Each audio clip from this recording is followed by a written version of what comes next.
Good morning, everybody. My name is Deborah Byrne from Deborah Byrne Psychology Services, known across social media as DBpsychology. And today I'm going to talk about this week's blog, which was all about a little known condition called paraphrenia.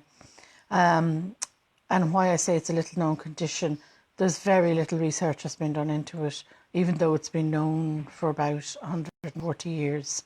They just haven't done the research into it, and only knows. Don't know why, but they just haven't. But it is important that we know about it for a simple reason. It is a late onset schizophrenia. That is what it basically is, and that's the very basics of what it is. And it usually doesn't occur.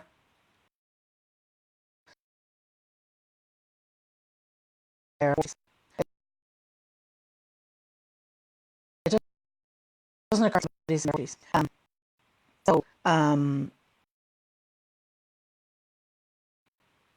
Basically are related to not so much genetics in this case as with schizophrenia.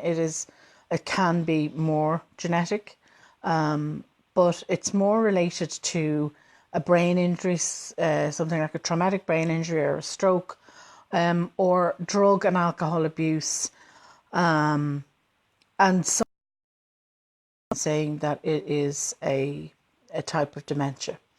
But again, there's a lot of controversy about it, as I said, and very little research has been done into it. They have started to do a bit again in the recent years, but it has been known about since the 1800s. So, I don't know why they let it go. I feel it's something that we investigated further, and it is important.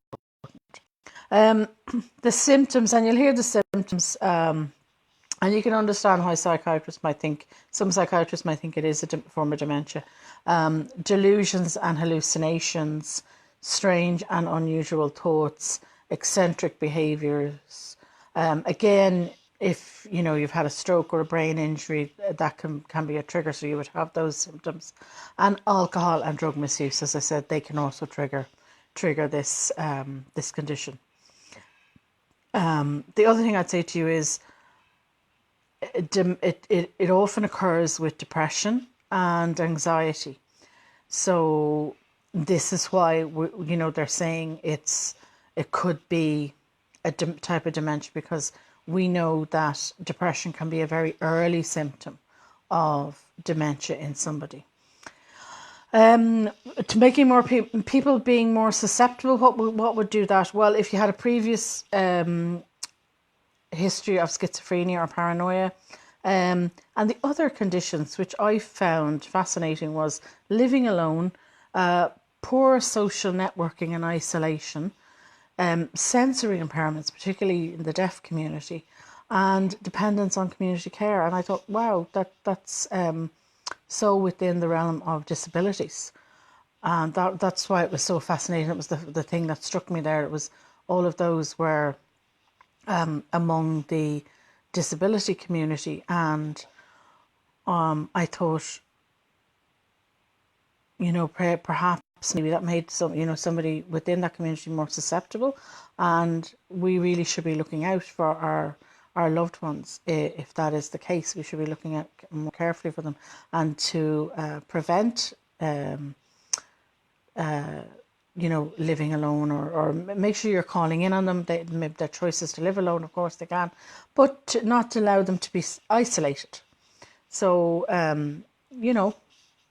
we need to be working more, I feel, in this sense then, with the PWD community on removing isolation. But then again, elderly people would also can become very isolated. So, think about that. That is something, are we making them more susceptible to this condition? Treatment, it actually responds better than most to treatment. It responds very well to treatment from what I've researched. And the treatment is basically they would treat other conditions. So they'd have to treat the stroke, they'd have to treat the brain injury. They would have to treat, if you had an alcohol or drug dependency, they would have to treat that. They'd also have to treat the depression and the anxiety. After that, then accordingly, And the treatment, as I always say, treatment has to be tailored to the individual. It cannot just be a one-stop fits all. Okay, it just doesn't work like that. Therapy would be needed, and also family therapy if there were family members involved. If you're a family member, I always recommend that if you are living with somebody with illness or a disability, you need help too. You need to be, there will be times during your life you will need extra support and to think about getting therapy. So it's a very simple blog this week, very short. And that's it.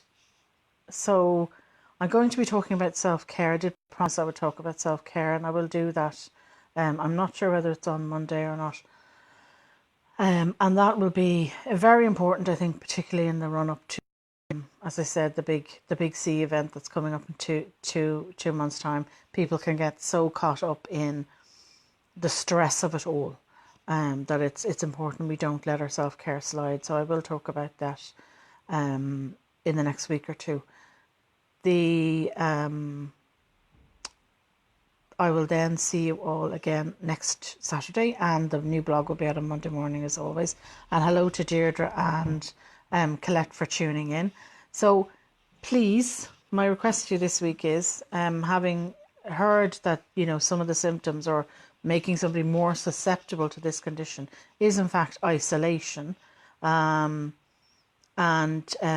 that you do check in. You check in on your neighbours, you check in on your friends. We have a bank holiday weekend here in Ireland, so do check in on, make an extra effort maybe to even pick up the phone. You don't actually physically have to see them, but to pick up the phone and how are you doing, and spend a little time listening. A lot of the times people just want you to listen. They don't need you to tell them what to do or how to fix the problem. They just want you to listen.